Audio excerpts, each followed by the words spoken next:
Oppitunti 1. Ostotottumukset. Vaatteita ostaessani käyn yleensä tavarataloissa tai verkkokaupoissa. Tuo on varsin järkevää. Pidätkö jommastakummasta enemmän kuin toisesta? Mielestäni verkkoostosten tekeminen on kätevää, mutta tavarataloissa voi tehdä ostoksia välittömästi. Arvostan sitä. On jotain ihanaa sovittaa vaatteita ennen ostamista. Todellakin. Se auttaa myös välttämään palautusten vaivan. Ehdottomasti. Oletko koskaan tilannut netistä jotain, joka näytti täysin erilaiselta luonnossa? Oi, monta kertaa. Se on kuin yllätyslahja, mutta ei aina miellyttävä sellainen. Voin samaistua. Tilasin kerran mekon, jonka piti olla eloisan punainen, mutta se saapuikin tylsän viininpunaisena. Tuo on aika pettymys.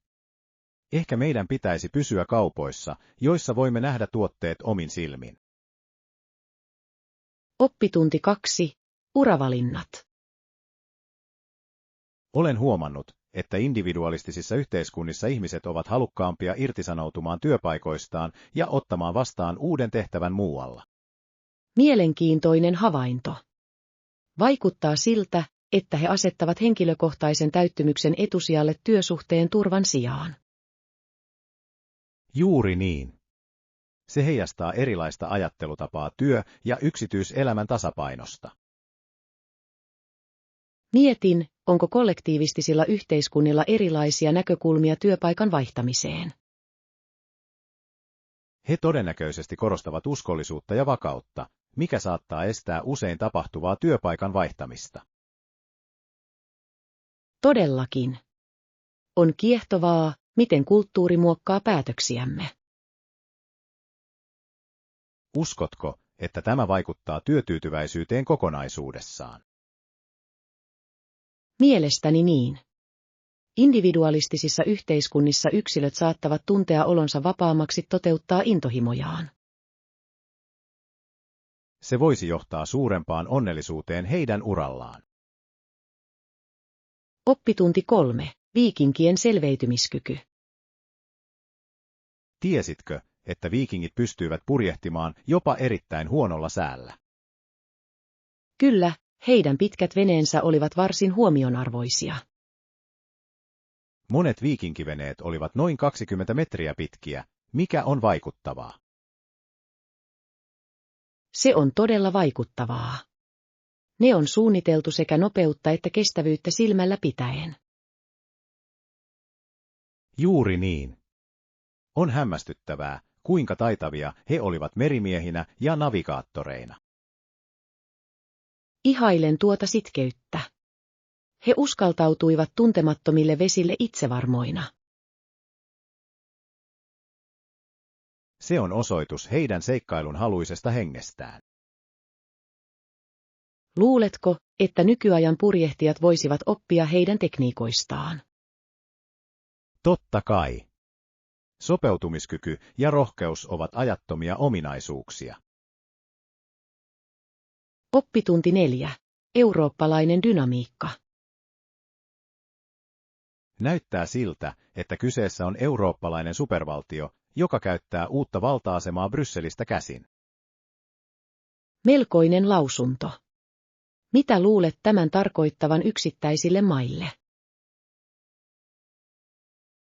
Se voi johtaa keskitetympään hallintoon, mikä voi olla sekä hyödyllistä että haastavaa. Todellakin. Jotkut saattavat arvostaa vakautta, kun taas toiset saattavat vastustaa itsenäisyytensä menettämistä. Se on monimutkainen tasapainoilu yhtenäisyyden ja itsenäisyyden välillä. Ehdottomasti. Minusta on kiehtovaa, miten politiikka muokkaa jokapäiväistä elämäämme. Kyllä, ja se johtaa usein kiivaaseen keskusteluun. Totta. Näihin keskusteluihin osallistuminen on olennaista eri näkökulmien ymmärtämiseksi.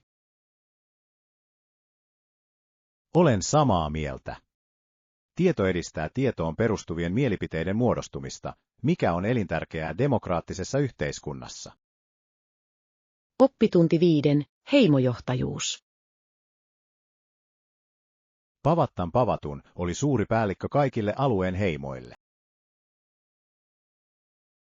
Olen kuullut hänestä. Hänen johtajuutensa on täytynyt olla merkittävää. Todellakin. Hän yhdisti useita heimoja, mikä ei ole mikään pieni saavutus. Ihmisten yhteen tuominen vaatii visionäärisyyttä ja diplomatiaa. Ehdottomasti. Mietin, mitä haasteita hän kohtasi johtajuutensa aikana. Voin vain kuvitella. Erilaisten kulttuurien yhdistäminen voi olla melko monimutkaista. Kyllä, ja rauhan ylläpitäminen heidän keskuudessaan on ratkaisevan tärkeää. Hänen perintöään on muistettava suurella kunnioituksella. Ehdottomasti. Hänen kaltaisensa johtajat muokkaavat historian kulkua. Oppitunti 6. Trooppinen pako. Trooppisen tunnelman täysillä nauttiminen on viisas päätös. Todellakin. Tarvitsetko aktiviteettisuosituksia? Kuulisin mielelläni ehdotuksiasi. Entäpä jos tutkisit paikallisia markkinoita löytääksesi aitoa ruokaa? Kuulostaa ihanalta. Nautin paikallisten makujen maistelusta. Voit myös kokeilla snorklausta, meren elämä on henkeä salpaavaa. Snorklaus on listallani. Olen aina halunnut nähdä värikkäitä koralliryyttoja. Et tule pettymään. Se on kuin astuisi toiseen maailmaan. En malta odottaa. Onko sinulla muita vinkkejä täydelliseen trooppiseen lomaan? Oppitunti 7. Hiihtovaihtoehdot. Kuulostaa hyvältä vaihtoehdolta hiihtämisen sijaan. Kyllä. Nautitko ajastasi rinteessä? Niin teinkin. Kylmyys oli kuitenkin mielestäni melko haastavaa. Ymmärrän kyllä. Hiihto voi olla sekä jännittävää että uuvuttavaa. Juuri niin. Pidän lämpimämmistä aktiviteeteista, kuten lumikenkäilystä. Se on loistava vaihtoehto. Sen avulla voit nauttia maisemista ilman kylmyyttä. Kyllä. Lisäksi se on hyvä treeni. Olen samaa mieltä. Aktiivisena pysyminen luonnossa nauttien on aina palkinto. Ehkä meidän pitäisi suunnitella yhteinen lumikenkäreissu. Oppitunti 8. Viestintätyylit. Yksi havaitsemani ero on eri kulttuurien kommunikointityyli. Tuo on aika kiehtovaa.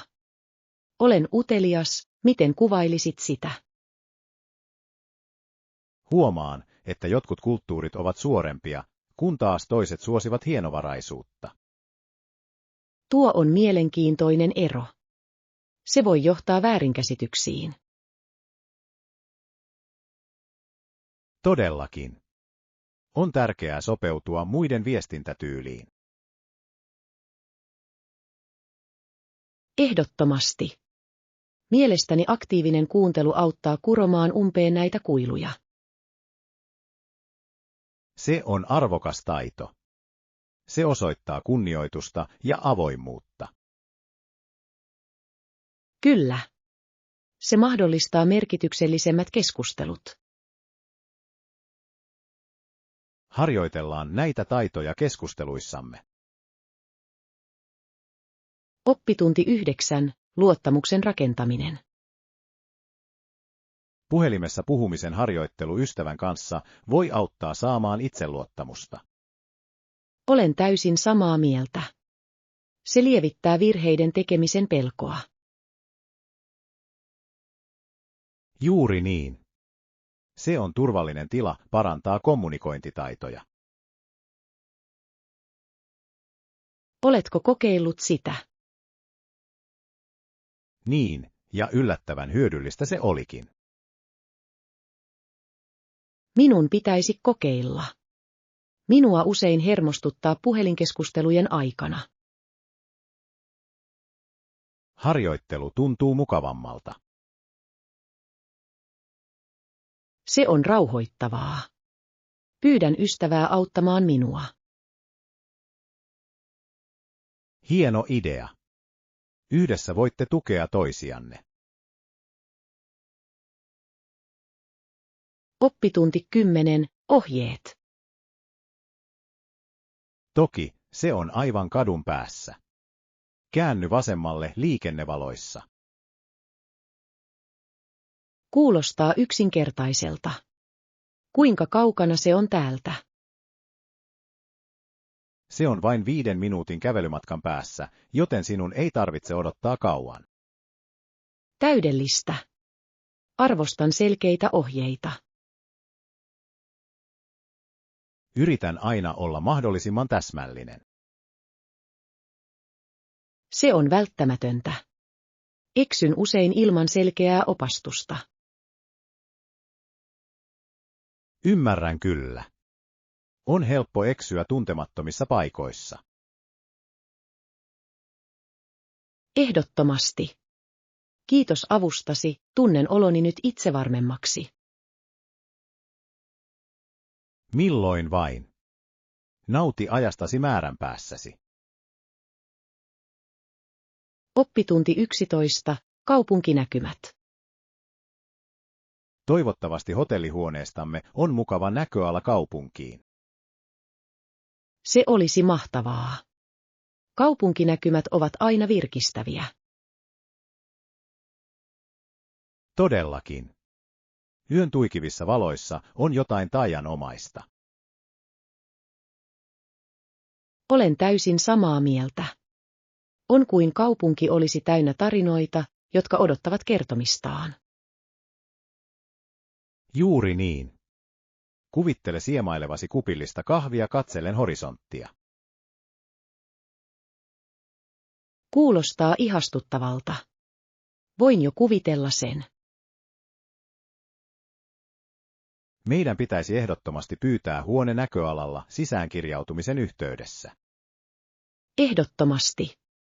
Olisin aika pettynyt, jos päätyisimme ihailemaan tiiliseinää. Tiiliseinä ei herätä paljon jännitystä, vai herättääkö?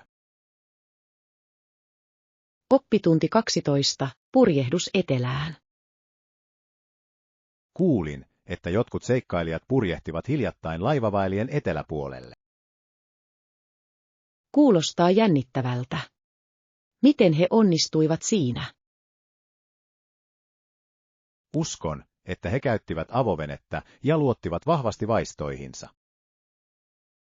Sen on täytynyt vaatia uskomatonta rohkeutta ja taitoa. Ehdottomasti. Luonnonvoimien kohtaaminen niin pienessä aluksessa ei ole mikään pieni saavutus. En voi kuvitellakaan sitä jännitystä, mitä noilla vesillä navigointi tuo. Sen on täytynyt tuntua eeppiseltä matkalta. Eikö niin? Ihailen heidän päättäväisyyttään tutkia tuntematonta.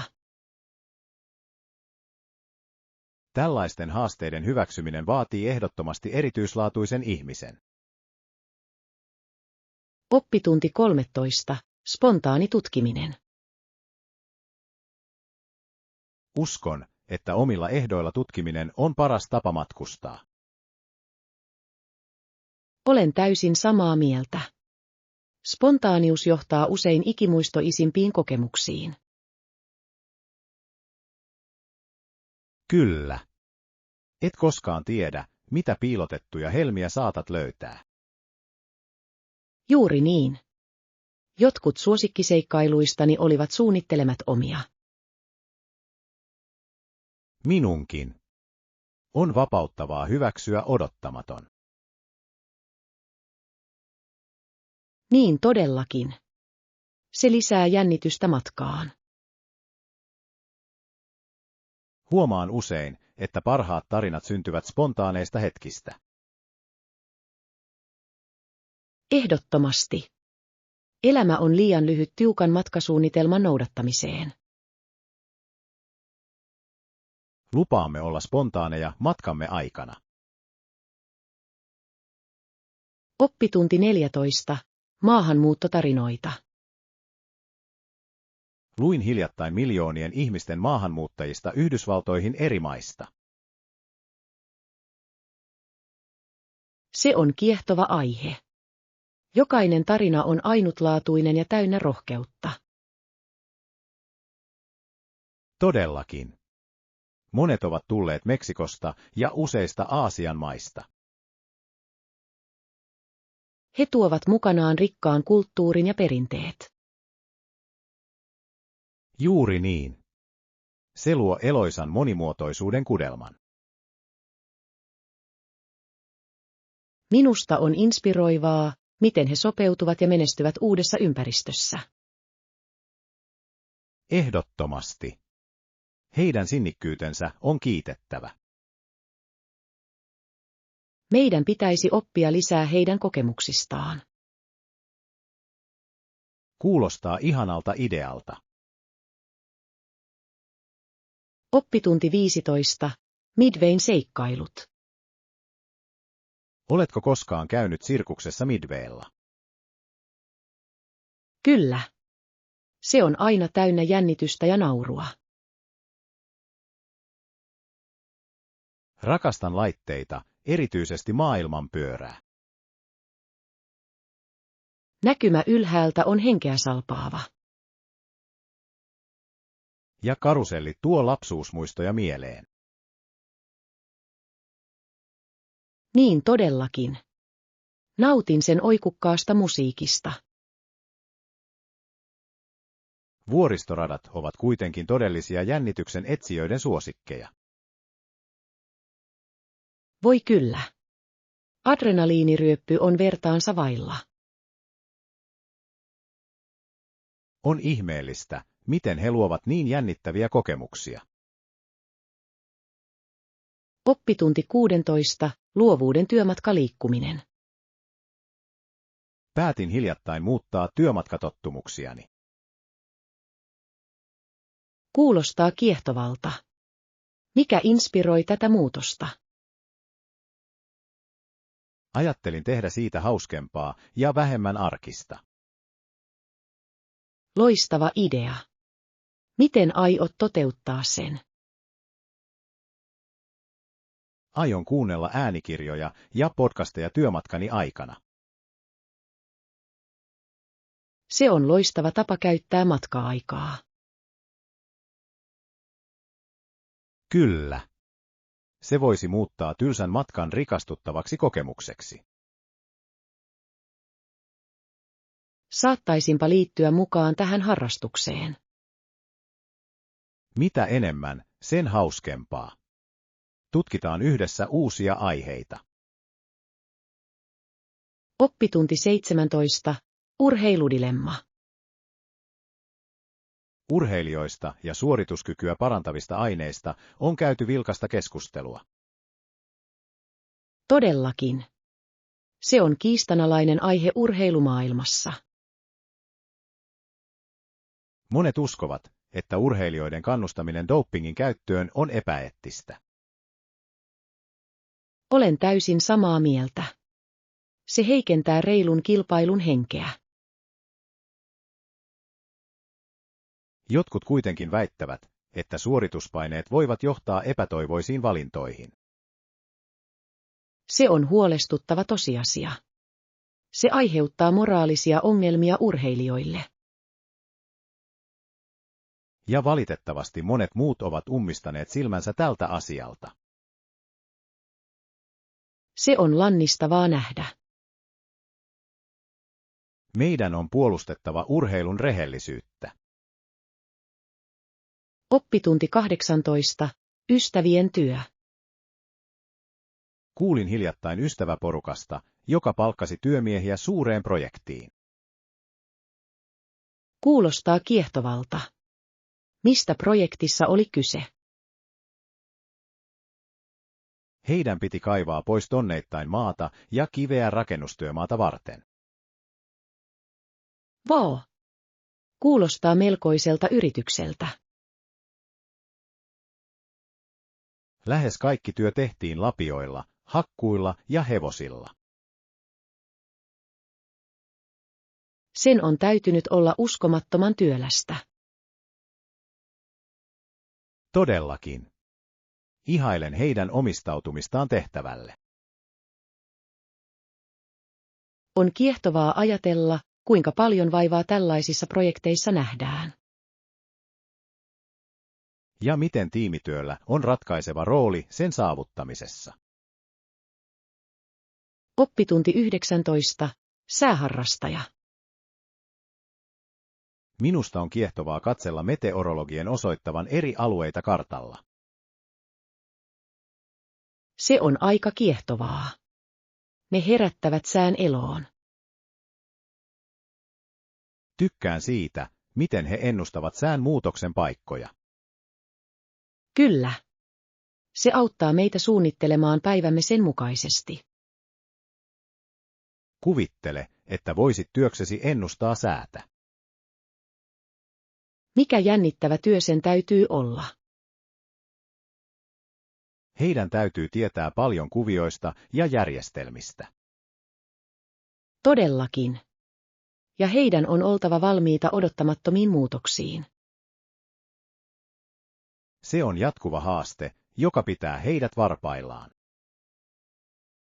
Oppitunti 20. Matkustamisen perusteet.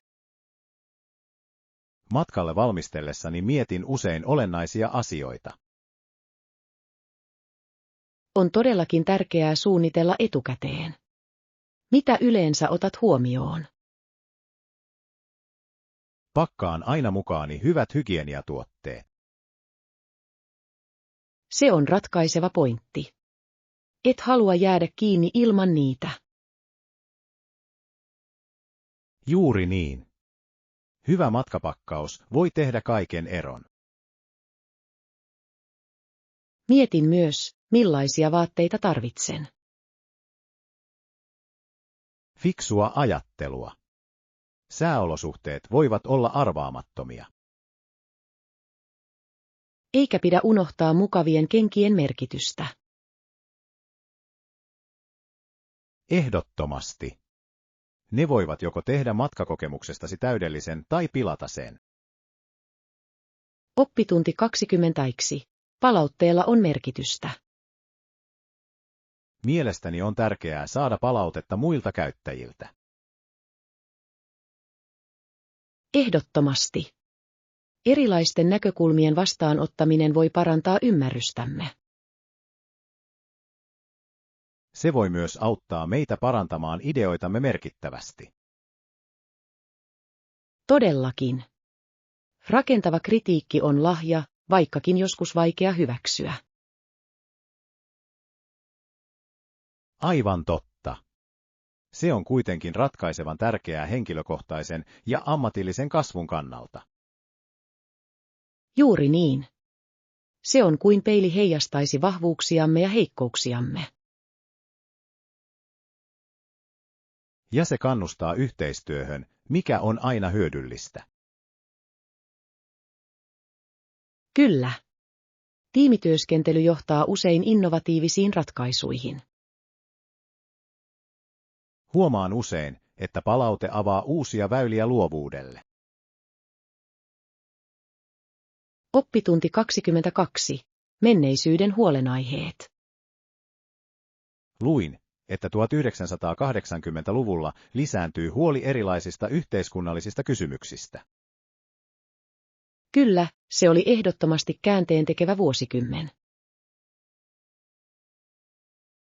Muutos yleisessä mielipiteessä oli melkoisen huomattava, eikö niin? Todellakin. Vaikutti siltä, että useat liikkeet saivat vauhtia tuona aikana. On mielenkiintoista, miten yhteiskunta reagoi muuttuviin olosuhteisiin. Aivan totta. 1980-lukua leimasivat merkittävät kulttuuriset muutokset. Mietin, miten nuo muutokset ovat muokanneet nykyyhteiskuntaa. Ne varmasti loivat pohjan monille nykyisille keskusteluille. On mielenkiintoista tarkastella, miten historia vaikuttaa nykyhetkeemme. Oppitunti 23. Vuosipäivän juhlinta. Kuulin sattumalta, että suunnittelet erityisiä juhlia. Kyllä, kuulostaa kivalta, eikö totta? Onko juhlinnalle jokin erityinen syy? On heidän vuosipäivänsä, joten järjestämme kokoontumisen. Se on mahtavaa. Merkkipäiviä kannattaa juhlia. Olen samaa mieltä. Ne merkitsevät merkittäviä virstanpylväitä parisuhteissa. Miten aiot juhlia? Meillä on pienet illallisjuhlat läheisten ystävien kanssa. Kuulostaa ihastuttavalta. Intiimit kokoontumiset voivat olla hyvin erityisiä. Oppitunti 24. Vaalia hetkiä. Uskon, että aito rakkaus on toistemme vaalimista. Olen täysin samaa mieltä. Pienillä teoilla on eniten merkitystä. Kyllä. On tärkeää löytää aikaa toisillemme, jopa kiireisen elämän keskellä. Todellakin. Sitoutumisessa on kyse siitä, että nuo hetket ovat merkityksellisiä. Ja on ihanaa nähdä pariskuntia, jotka flirttailevat edelleen vuosien yhteisen ajan jälkeen. Kyllä. Se pitää kipinän yllä, eikö niin? Ehdottomasti. Pienet asiat, kuten kynsien lakkaaminen, voivat olla ihana rituaali. Rakastan sitä. Se on kaunis tapa luoda sidettä. Rakkaus on todellakin yhteisiä kokemuksia ja kiintymystä. Oppitunti 25. Vieraslistapäätökset. Kuinka monta vierasta aiotte kutsua juhliin? Ajattelin noin 8–10 ihmistä.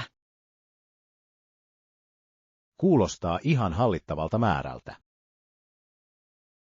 Kyllä, uskon sen luovan viihtyisän tunnelman.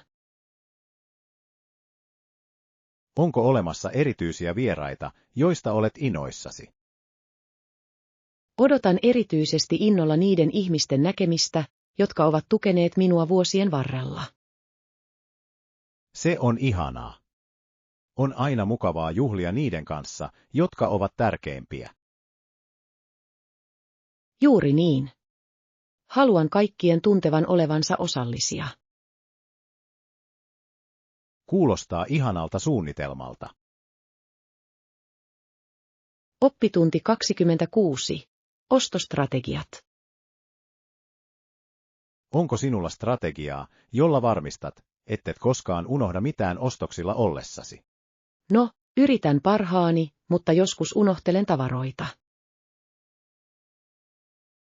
Se tapahtuu parhaillekin meistä.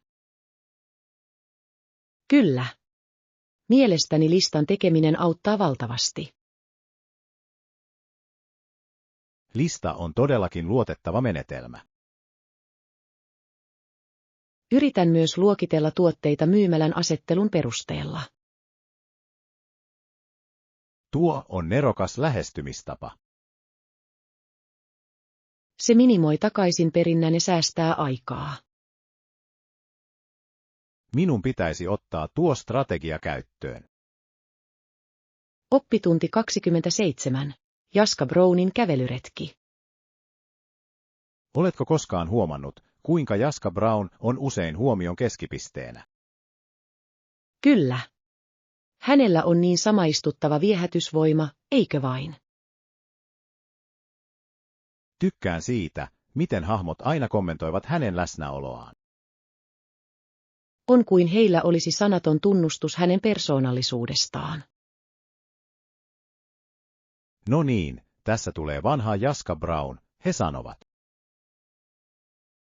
Kyllä. Se on osoitus hänen kestävästä luonteestaan. Hyvä vanha Jaska Brown löytää aina keinon saada meidät hymyilemään. Hänen seikkailunsa muistuttavat meitä omista kamppailuistamme ja voitoistamme. Juuri niin. Se tekee hänestä ikonisen hahmon. Oppitunti 28. Kodin päivitykset. Oletko koskaan harkinnut kodin piristämistä nopeilla remonteilla? Kylläpä olen. Sillä voi olla merkittävä vaikutus. Kyllä.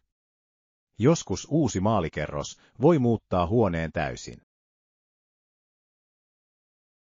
Todellakin. On uskomatonta, miten värit vaikuttavat mielialaan. Tykkään myös järjestellä huonekaluja uudelleen löytääkseni niihin uusia näkökulmia. Hieno idea. Se voi luoda aivan erilaisen tunnelman. Oletko kokeillut lisätä koristeelementtejä, kuten kasveja? Kyllä. Ne tuovat eloa ja elinvoimaa tilaan. On todella palkitsevaa personoida omaa ympäristöään. Oppitunti 29. Viikon loppulomat. Oletko koskaan ajatellut spontaanin viikonloppumatkan tekemistä? Oi, ehdottomasti. Kuulostaa jännittävältä. Uskon, että se voisi olla virkistävä tauko arjesta. Todellakin. Joskus maisemanvaihdos on kaikki mitä tarvitsemme. Onko sinulla mielessäsi jotain matkakohteita? Olen miettinyt rantaa tai viehättävää vuoristomökkiä. Molemmat vaihtoehdot kuulostavat hörkullisilta. Haluaisin kovasti tutustua uusiin paikkoihin. Spontaanius voi johtaa unohtumattomiin seikkailuihin. Oppitunti 30. Hävittäjälentäjän paluu. On aika uskomatonta palata Teksasiin kaikkien näiden vuosien jälkeen. Sen täytyy todellakin olla sinulle nostalgista. Olitko lentäjä täällä ollessasi? Kyllä, palvelin hävittäjälentäjänä Teksasin kansalliskaartissa. Ne olivat jännittäviä päiviä. Kuulostaa jännittävältä. Mikä oli suosikkilentokoneesi? Minulla oli erityinen mieltymys F-4 Phantomiin. Se oli tehokas ja ketterä. Voin vain kuvitella tunteen liitää taivaalla. Oliko sinulla mitään ikimuistoisia kokemuksia? Voi totta kai. Kerran harjoituksen aikana tein täydellisen tynnyrirullan.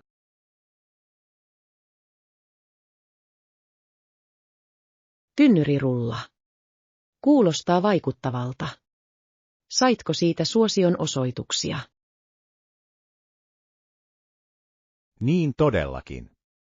Muut lentäjät hurrasivat, ja se tuntui kuin kohtaukselta elokuvasta. Oppitunti 31. Urheilusaavutukset. Oletko huomannut, kuinka viimeaikaiset urheilumenestysten tulokset ovat herättäneet vilkasta keskustelua? Todellakin. Se on kiehtovaa, varsinkin kun tenniksessä pelaavat Williamsin sisarukset ja golfissa Tiger Woods. Juuri niin. He ovat todellakin dominoineet omia urheilulajejaan. Se herättää mielenkiintoisen näkökulman yleisurheilun edustukseen, eikö niin? Ehdottomasti. Näyttää siltä, että keskustelut rodusta ja menestyksestä keskittyvät usein valkoisiin urheilijoihin. Kyllä, ja silti Williamsin sisarten kaltaisten ihmisten saavutukset kyseenalaistavat tämän narratiivin merkittävästi. Kyllä, he todellakin tekevät niin. Heidän sinnikkyytensä ja taitonsa ovat mullistaneet sen, miltä menestys tenniksessä näyttää. Lisäksi Tiger Woods on muuttanut golfin maisemaa ja tehnyt siitä monille helpommin lähestyttävän. On huomion arvoista, miten he ovat inspiroineet kokonaisen sukupolven urheilijoita erilaisista taustoista. Oppitunti 32. Ajan neuvotteleminen. Toivoin projektillemme 50 päivää. Mitä jos tapaisimme puolivälissä sitten 47,5 päivän kohdalla? Kuulostaa reilulta. Kompromisseihin on aina hyvä pyrkiä. Todellakin. Se pitää yllä rauhaa ja auttaa meitä menemään eteenpäin. Aivan, ja se osoittaa myös, että olemme molemmat sitoutuneita lopputulokseen. Ehdottomasti. Lisäksi se antaa meille hieman joustavuutta. Joustavuus on avainasemassa kaikessa yhteistyössä. Todellakin. Se mahdollistaa tarvittaessa säädöt. Ja se osoittaa, että arvostamme toistemme aikaa. Oppitunti 33. Yrttilääkkeet. Oletko koskaan kokeillut tehdä itse ihonhoitotuotteita? Kyllä, olen. Toivoin tekeväni itse kamomillalla kasvoveden. Kamomilla on erinomainen valinta ihon rauhoittamiseen. Olen samaa mieltä. Sillä on niin rauhoittavia ominaisuuksia. Mitä muita ainesosia aiot käyttää kamomillan rinnalla? Ehkä lisään hieman ruusuvettä nesteytyksen lisäämiseksi. Kuulostaa ihastuttavalta. Yhdistelmän täytyy tuoksua ihanalta. Todellakin, se on aika virkistävää. Oletko kokeillut tehdä kasvovettä aiemmin? En ole, mutta pidän konseptia kiehtovana. Oppitunti 34. Tasankojen intiaanit. Oletko koskaan tutkinut Pohjois-Amerikan tasankojen intiaaneja? Kyllä, heidän historiansa on uskomattoman kiehtova. Eivätkö he asuneet pääasiassa preerian keskiosassa? Aivan oikein. Heidän elämäntapansa oli läheisesti sidoksissa metsästykseen. On vaikuttavaa, miten ne ovat sopeutuneet ympäristöönsä. Todellakin. He olivat taitavia metsästäjiä ja keräilijöitä. Heidän tietämyksensä maasta oli huomattavaa. Ehdottomasti. He tiesivät, miten hyödyntää kaikkia saatavilla olevia resursseja. Se on osoitus heidän sitkeydestään ja kekseliäisyydestään. Oppitunti 35. Matkustaminen ulkomaille. Oletko koskaan matkustanut lomamatkalle ulkomaille? Kyllä, olen ollut onnekas ja päässyt käymään useissa maissa. Mahtavaa! Mikä näistä oli suosikkisi? Nautin todella ajastani Italiassa, kulttuuri on kiehtovaa. Italia on todellakin historian ja taiteen aarreaitta. Olen samaa mieltä. Ruoka oli jo itsessään kokemus. Voin vain kuvitella. Mistä ruuista pidit eniten? Pasta oli herkullista ja gelato taivaallista. Gelato näyttää aina olevan kohokohta matkailijoille.